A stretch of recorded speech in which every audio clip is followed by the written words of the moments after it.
Phil, there's been more money made in writing about these bailouts than actually the bailouts themselves. Betty, on some level, it seems like it. Look, there's no real tried and true formula to how to do these books or movies, but if you do them right, there's a way to really cash in. Now, two books have really kind of hit the jackpot here. The first is Too Big to Fail, the book by Andrew Ross Sorkin. That book was on the New York Times bestseller list for up to 6 months.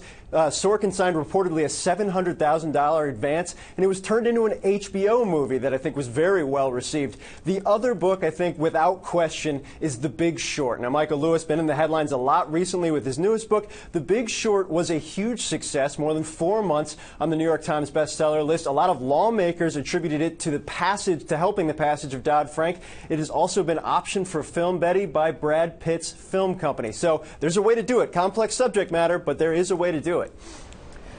Certainly a lot of fodder. Now, what's been the reaction so far, Phil, to this book?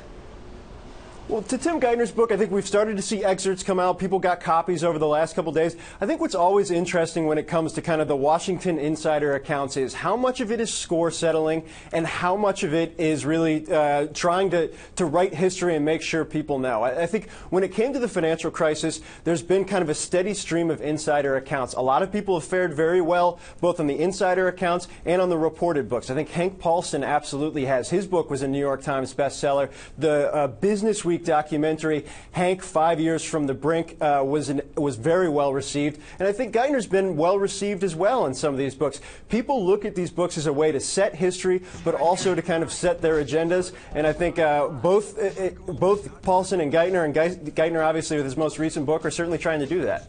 I wonder if anyone said, you know what, I'm going to donate what I made to the taxpayer, given the bailouts. All right, Phil. Thank you so much. Phil Mattingly, our White House correspondent.